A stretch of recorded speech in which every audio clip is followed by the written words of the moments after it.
नमस्कार. पुन्हा एकदा आपलं सगळ्यांचं स्वागत. न्यूज 18 लोकमत आणि Maruti Suzuki presents rising Solapur partner ministry of road transport and highways या कार्यक्रमात आपलं सगळ्यांचं पुन्हा एकदा स्वागत करत असताना आज रायझिंग सोलापूरमध्ये अर्थात पहिल्या परिसंवादाला आपण स्पर्श करणार आहोत. तिची आपण सुरुवात करतोय. त्यासाठी स्मार्ट सिटी सोलापूरचे सीईओ गोपीचंद कदम सर आपल्यासोबत उपस्थित आहे. सर, नुकताच पदभार आपण स्वीकारलेला आहे, पण एकूणच सोलापूरवरती जर आपण एक बर्ड व्ह्यू टाकला, म्हणजे वरच्या आकाशातनं जर आपण बघायचं म्हणलं तर कसं वाटतं तुम्हाला सोलापूरचा विकास कसा होतोय, कशा पद्धतीने तो व्हायला पाहिजे?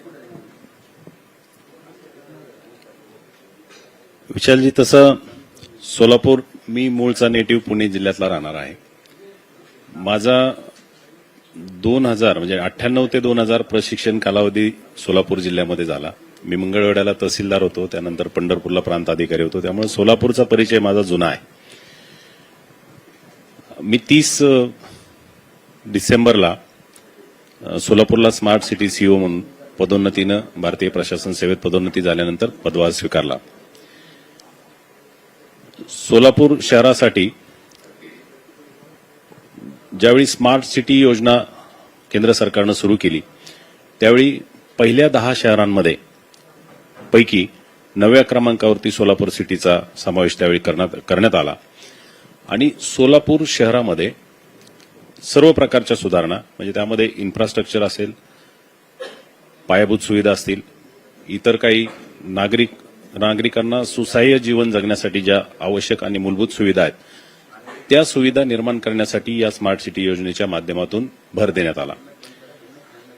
मग यामध्ये आपण आता हा जो रायझिंग सोलापूर सिटी किंवा rising cities one of the cities Solapur हा जो कार्यक्रम घेतलेला आहे, तर रायझिंग सिटीसाठी पहिली जी सोलापूर शहराला जी सगळ्यात महत्वाची आणि अत्यावश्यक गोष्ट होती ती म्हणजे सोलापूर शहराचा पाणी पुरवठा. तर आता 21 महिन्यामध्ये, मागच्या 21 महिन्यामध्ये माननीय जिल्हाधिकारी महोदय, माननीय आयुक्त महोदया, सोलापूर महानगरपालिका आणि पोलीस अधीक्षक यांच्या संयुक्त आणि पोलीस आयुक्त सोलापूर शहर यांच्या संयुक्त प्रयत्नातून 110 किलोमीटरची जी समांतर पाईपलाईन आहे त्या पाईपलाईनचं काम 110 किलोमीटरपैकी 105 किलोमीटर काम 21 महिन्यामध्ये प्रशासनानं पूर्णत्वास आणलेलं आहे. जे काही छोटे मोठे अडथळे राहिलेले ते पण आता येत्या 8-15 दिवसामध्ये पूर्ण होतील आणि या उन्हाळ्यापूर्वी शासनाचा, म्हणजे माननीय मुख्यमंत्री महोदय आणि शासन यांचा प्रयत्न असेल की तो सोलापूर शहराला लवकरात लवकर 170 MLD जे पाणी पुरवठा होणार आहे त्या क्षमतेनं सोलापूर शहराला पाणी पुरवठा करायचा. पायाभूत सुविधांचा विकास व्हायचा असेल तर सर्वात महत्वाची गरज जी आहे ती पाणी आहे आणि तो प्रश्न येत्या काही दिवसामध्ये 100% शासन त्यावर प्रयत्न करते आणि तो सुटेल. ते सुटल्यानंतर मात्र सोलापूर शहराचा जो काही विकास आहे तो यापेक्षा अधिक गतीनं होईल असं मला वाटतं. सर, जसं तुम्ही म्हणालात की यापूर्वी अधिकारी म्हणून तुम्ही इथल्या जिल्ह्यातल्या वेगवेगळ्या भागांमध्ये कामं केली. सोलापूरचा सध्या अत्यंत चर्चेत असणारा विषय आहे तो म्हणजे कनेक्टिव्हिटी. म्हणजे बघा ना, 4 देवस्थान आहेत आणि एक महत्वाचं देवस्थान तुमच्या शहरामध्ये आहे. मोठ्या संख्येनं भाविक इथे येतात. आध्यात्मिक पर्यटनाच्या माध्यमातून लोकांना रोजगार देखील मिळतोय आणि अशी मागणी देखील केली जाते की सोलापूरला पर्यटन क्षेत्र म्हणून हा जो केंद्रीय दर्जा आहे, केंद्राकडनं एक व्यवस्थित दर्जा जो आहे तो दिला जावा.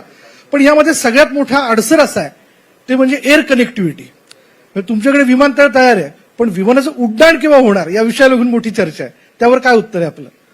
मी या बाबतीत अजून माहिती घेतलेली नाही, कारण माझा स्मार्ट सिटीचा प्रोजेक्ट आणि तो जिल्हा प्रशासनाचा प्रोजेक्ट आहे, त्यामुळे मला त्याविषयी पण त्याबद्दल आपण काही पाठपुरावा करणार किंवा, कारण स्मार्ट सिटी असं म्हटल्यानंतर तो जिल्हा प्रशासनाचा भाग आहे, माझ्याकडे तो येत नाही. बरं. दुसरा की हे सगळं करत असताना आपण जर पाहिलं तर सोलापुरी चादरच्या बाबतीत देखील म्हणजे टेक्स्टाईल पार्क जो आहे हा देखील विषय मोठा चर्चेला इथे आणला जातो. त्याबद्दल देखील काही प्रयत्न होणं आवश्यक आहे असं तुम्हाला वाटतं का आणि ते होत आहेत का? विशालजी, हे नक्की आहे. मी म्हणलं तसं की मी 2000 साली इथं मी रंगभवनलाच शासकीय निवासस्थानामध्ये राहत होतो. त्यावेळची जी सोलापूर शहराची परिस्थिती, त्यामानानं सोलापूर खूप विकसित झाल्याचं मला नक्की जाणवलं आणि ह्या विकासातला प्रमुख अडसर हा पिण्याचं पाणी होता असं मला जे गेल्या 20-25 वर्षापासून जाणवतं. तर आता पाण्याचा प्रश्न सुटल्यामुळं औद्योगिक विकास असेल, अन्य कुठल्याही सोयी सुविधांच्या बाबतीत असेल, जोपर्यंत पिण्याचं पाणी, आता आज सोलापूर शहराला बाहेरूनचा कुणी उद्योगपती आला, व्यापारी आला, गुंतवणूकदार आला तर तो पहिलं काय विचारणार, तर सोलापूर शहरामध्ये पाणी आहे का किंवा किती वेळ पाणी मिळतं.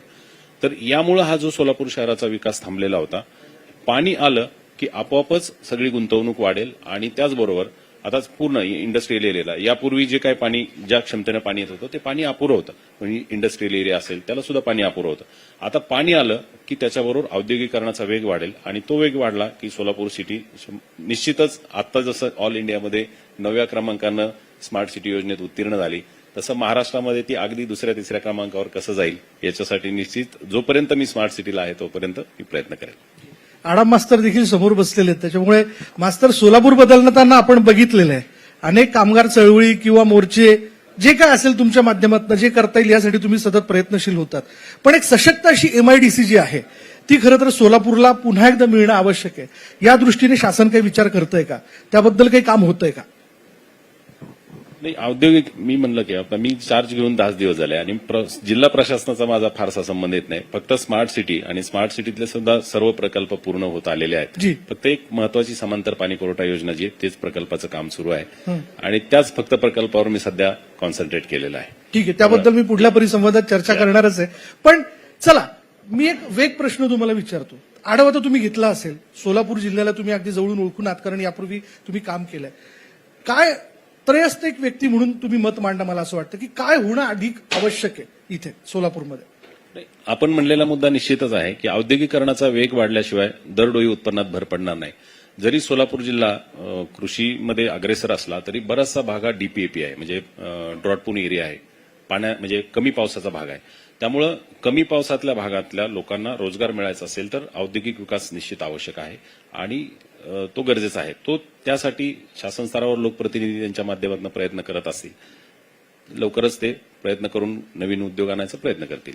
पण म्हणजे हे तितकंच गरजेचं आहे, आवश्यक आहे. आपण बघतो की मुलं शिकतात सोलापुरात, चांगले कॉलेजेस तुमच्याकडे उपलब्ध आहेत, पण मात्र नोकरीसाठी त्यांना मुंबई पुण्याकडे जावं लागतं. त्याच्यामुळे इथलं औद्योगिकरण जेवढ्या झपाट्याने व्हायला पाहिजे तेवढ्या पद्धतीने होत नाहीये. हा, ते झालं नसण्याचं मला जे वाटतं ते प्रमुख कारण हेच होतं की आतापर्यंत अपुरा पाणी पुरवठा शहरासाठी किंवा उद्योगासाठी लागणारा अपुरा पाणी पुरवठा. आता जवळपास 170 MLD म्हणजे पूर्वीची जी पाईपलाईन होती ती 90 MLDचं एका ठिकाणाहून 80 MLD एका ठिकाणाहून, म्हणजे दोन्ही मिळून 170 MLD प्लस 20 MLD असं 190 MLD शहराला पाणी किंवा उद्योगाला पाणी मिळत होतं. हे 190 MLD पाणी असताना आता ऍडिशनल 170 MLDचं मिळत आहे, म्हणजे ऑलमोस्ट डबल पाणी पुरवठा होतोय. त्यामुळे निश्चित औद्योगिकरणाचा वेग वाढेल. बरं, दुसरं, स्मार्ट सिटी योजनेच्या अंतर्गत आणखी काय वेगवेगळे प्रकल्प तुम्ही पुढे आणताय, त्याबद्दल ते प्रस्तावित आहेत का? केवळ कागदावर न राहता प्रत्यक्ष अंमलबजावणी या दृष्टीने केव्हापासून कामाला सुरुवात होईल? स्मार्ट सिटीची मूळ संकल्पना जी केंद्रीय माननीय मोदी साहेबांच्या संकल्पनेतून ती पुढे आली, ही 2015-16 मध्येच ती ऍक्च्युअली सुरू झाली. त्याच्यामध्ये सर्व शहरं 100 शहरं जी निवडली होती त्याच्यात जी विकासाची कामं आवश्यक होती ती पूर्ण कामं ऑलमोस्ट पूर्णत्वास आलेली आहेत. आता या अर्थसंकल्पामध्ये काय निर्णय होईल त्यानुसार स्मार्ट सिटी पुढे काय काम करू शकेल ते मी सांगू शकेल. आता मात्र जे स्मार्ट सिटीसाठी माझ्या अगोदरच्या अधिकाऱ्यांनी जी कामं घेतली होती त्यापैकी जवळपास काही 45-46 प्रकल्प होते. 45 प्रकल्प पूर्ण झालेले आहेत आणि ते महानगरपालिकेला ऑलमोस्ट त्यातले 43-44 हस्तांतरित झालेले आहेत. एकच फक्त समांतर पाणी पुरवठा योजना तेवढी बाकी आहे आणि ती पूर्णत्वास नेण्यासाठी प्रयत्न करतो. आपण स्वतः एक सनदी अधिकारी आहात, मी बघितलेलं आहे कायम की आपलं म्हणून प्रत्येक विभागाच्या संदर्भातलं एक विजन तयार असतं. तर त्या दृष्टीने तुम्ही त्यामध्ये काही ऍडिशन देणार आहात का? म्हणजे तसा काही विचार सुरू आहे का की धडाडीने काही गोष्टींचा पाठपुरावा करणं, केंद्रापर्यंत जाणं, राज्यातल्या नेतृत्वापर्यंत जाणं?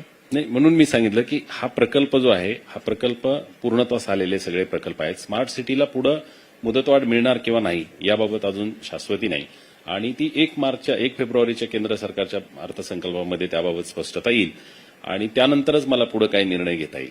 अन्यथा जिल्हा प्रशासन बाकी सगळं संपूर्ण विकास, सर्वांगीण विकास जो आहे तो जिल्हाधिकारी किंवा मुख्य कार्यकारी अधिकारी आणि महानगरपालिका आयुक्त यांच्या मार्फत होत असतो. त्यामुळे पण मग या विकासात समन्वयाचा मुद्दा फार महत्वाचा आहे. म्हणजे जिल्हाधिकारी असतील, शहराचे पोलीस आयुक्त असतील, तुम्ही आहात, या अनुषंगाने काही बैठका वारंवार घेणं, त्याबाबत चर्चा करणं काही होतंय तसं बघायला मिळेल? अच्छा, त्याबद्दल तुम्ही बोलू शकत नाही, हरकत नाही. पण स्मार्ट सिटीच्या अनुषंगाने आणखीन एक महत्वाचा मुद्दा मी यामध्ये ऍड करेल की पर्यटन क्षेत्राच्या दृष्टीने वाढ व्हावी याबद्दल काही केलं जाणार आहे का? स्मार्ट सिटीचे सगळ्या योजना संपलेल्या आहेत. संपलेलं आहे. पूर्ण संपलेले आहेत आणि फंडिंग पण पूर्ण संपलेलं आहे. आता फक्त जे एकच प्रकल्प राहिला आहे त्यासाठीच फंडिंग आहे. तो कुठला आहे? हा समांतर जलवाहिनी. बाकी समांतर सगळं पूर्ण जलवाहिनीचा. झालं. म्हणजे सध्या तसं बघायला गेलं तर त्या विषयावरती सगळं अडलेलं आहे. पर्यटनाविषयी जिल्हा प्रशासनाकडून प्रयत्न सुरू आहेत. मला निश्चित सांगता येणार नाहीत, परंतु जिल्हा प्रशासनाकडून पर्यटनाविषयी काही तयारी सुरू आहे, पण ते जिल्हाधिकारी कार्यालय सांगू शकेल. हो ना. पण तुम्ही स्वतः या जिल्ह्यातलं पर्यटन अनुभवलेलं असेल. मग भाविक किती येतात? म्हणजे पंढरपूरला तर 365 दिवस गर्दी असते. म्हणजे हे निश्चित आहे की सोलापूर शहरापासून 35 किंवा 40 किलोमीटरवर तुळजापूरसारखं महाराष्ट्राचं आराध्य दैवत असलेलं तुळजाभवानीचं मंदिर आहे. बरोबर आहे. अक्कलकोट स्वामी समर्थांचे प्रचंड प्रमाणावरती मोठे भक्त मंडळी आहे. अक्कलकोटलाही त्यामुळं खूप प्रवासी येतात. सिद्धेश्वराचं आपण म्हटल्याप्रमाणे आहे आणि पंढरपूर तर काय अगदी जगामध्येच प्रसिद्ध आहे. त्यामुळं सोलापूर जिल्ह्यासाठी ह्या येणाऱ्या पर्यटनाच्या माध्यमातून किंवा पर्यटकांच्या माध्यमातून येणाऱ्या लोकांकडून आपल्या जिल्ह्यामध्ये अधिकाधिक खर्च होऊन रोजगाराची साधनं कशी निर्माण होतील यासाठी निश्चित जिल्हा प्रशासनाने प्रयत्न केले पाहिजेत. पण बरीच मंडळी या ठिकाणी बसलेली. मला वाटतं भले त्यांनी नुकताच पदभार स्वीकारलेला असला तर बऱ्याचशा गोष्टी ते मांडतात, जोरदार टाळून जाऊ देत मंडळी. थँक्यू. तर या निमित्ताने अधिकाऱ्यांना अधिक हुरूप होते. चला त्या गोष्टीची दखल घेतली जाते. पुढेही परिसंवादात वेगवेगळे अधिकारी असणार आहेत, त्यांच्याशी देखील आपण या ठिकाणी बोलणार आहोत. पण जाता जाता काय अपेक्षित आहे सोलापूरकरांकडनं? कारण अधिकारी म्हणून एकटं म्हणून काम करणं तर फार कठीण असतं, पण स्थानिकांचाही सहभाग, पार्टिसिपेटरी ज्याला आपण म्हणतो. आता अलीकडच्या काळामध्ये पार्टिसिपेटरी म्हणजे प्रशासनासोबत लोकसहभाग असल्याशिवाय विकास अशक्य आहे. बिलकुल. आणि प्रशासनाचा विकास हा कदाचित एकांगी असू शकतो. मला वाटलं की आज इथं उदाहरणार्थ गटरी झाली पाहिजे, पण त्या लोकप्रतिनिधींच्या तिथल्या स्थानिक लोकांच्या वेगळ्या अडचणी असतात. म्हणून जोपर्यंत त्यांच्याकडून सजेशन्स येत नाहीत आणि त्यांचा सहभाग असत नाही तोपर्यंत सर्वांगीण विकास अशक्य आहे. त्यामुळे पार्टिसिपेटरी डेव्हलपमेंट निश्चितच आवश्यक आहे. पण आपण म्हणताय त्याप्रमाणे या जिल्ह्यामध्ये अगोदरच मी म्हणलं की दरडोई उत्पन्न जे आहे ते बाकीच्या जिल्ह्यांच्या तुलनेत कमी असल्यामुळे इथं रोजगाराच्या संधी निर्माण करणं फार गरजेचं आहे आणि त्यासाठी जिल्ह्याचा पर्यटनाचं माध्यम असेल, औद्योगिकरणाचं माध्यम असेल, याच्या माध्यमातून रोजगार निर्मिती वाढवली पाहिजे. पण आता आपण बरीच मंडळी या ठिकाणी बसलेली आहेत. या कार्यक्रमाच्या माध्यमातून त्यांना आश्वस्त करता की ते तुम्हाला कधी काही त्यांच्या सूचना असतील तर भेटायला येऊ शकतात, तुमच्याशी बोलू शकतात, भेटू शकतात. बघा त्यांनी आश्वस्त केलेलं आहे. मास्तर त्यांनी आश्वस्त केलेलं आहे. त्यामुळे तुम्ही किंवा काही इतरही मंडळी जर असतील, कारण मी वारंवार कार्यक्रमाच्या निमित्ताने सोलापुरात आलेलो, इथली मंडळी फार सजग आहेत काही प्रश्नांना घेऊन आणि त्या बोलतात देखील. त्याच्यामुळे जर साहेबांकडे आपल्या काही सूचना, आपलं काही म्हणणं त्यांच्या अंतर्गत असणाऱ्या, त्यांच्या अखत्यारीत अधिकार क्षेत्रात बसणाऱ्या गोष्टींबाबत असेल तर तुम्ही जरूर त्यांच्याशी जाऊन संवाद साधू शकता, बोलू शकता. सर आपले खूप खूप आभार, धन्यवाद. हे निश्चित आहे. आपण म्हणता त्याप्रमाणे बाकीच्या जिल्ह्यांपेक्षा सोलापूरमध्ये स्थानिक जनतेचा आणि लोकप्रतिनिधींचा निश्चित प्रशासनाला चांगला प्रतिसाद असतो असा माझा अनुभव आहे. बरं.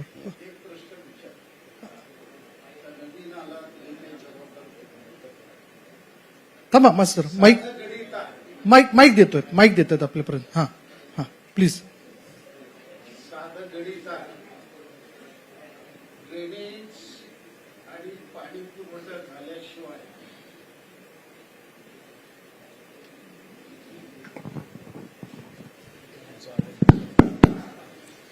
ड्रेनेज आणि पाणी पुरवठा झाल्याशिवाय रस्ता करू नये. स्मार्ट सिटी खाली तुम्हाला सांगण्यात आलं. तुम्हाला उदाहरण देतो. अशोक चौक पोलीस चौकी समोरून गुरु नानक पर्यंत रस्ता केला. 1 कोटी रुपये खर्च झाला. तर ड्रेनेज करता परत तो रस्ता खोदला तुम्ही. हा सगळा पैसा वापेट गेला नाही. नंबर 1. नंबर 2, मास्तर माईक थोडा वरती जरा. नंबर 2, छत्रपती रंगभवन समोर तुम्ही पिकनिक स्पॉट केला. एक नागरिकांना एक वैशिष्ट्य व्हावं, तुमच्या पद्धतीनं केलं. तर 3 वर्ष झालं तिथं काही लोकप्रतिनिधी नाहीत आणि डीपीडीसी 3-4 महिन्याला एकदा होते. तर ते सगळं गवत वाळू लागलेलं आहे. ही कामाची पद्धत आहे का? नाही, हे जे प्रकल्प आहेत मी माहिती घेतो नक्की, परंतु मगाशी म्हणलं तसं जे काही 46 प्रकल्प घेतले होते त्यापैकी जवळपास 44 प्रकल्प स्मार्ट सिटीच्या वतीनं पूर्ण करून ते महानगरपालिकेला हस्तांतरित केलेलं आहे आणि त्याचं पुढचं मेंटेनन्स किंवा ज्या गोष्टी असतील त्या महानगरपालिकेने करणं अपेक्षित आहे. तर मी ते महानगरपालिकेच्या अधिकाऱ्यांकडनं नक्की माहिती घेतो.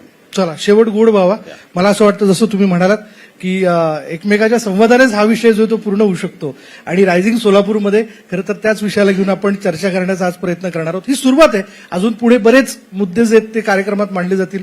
सर आपले धन्यवाद. आपण वेळात वेळ काढून आमच्या कार्यक्रमात सहभागी झालात आणि आपलं म्हणणं, आपला दृष्टिकोन आणि पुढे नेमकं आणखीन काय होणार आहे या संदर्भातलं म्हणणं मांडलं आणि संवाद होत राहील.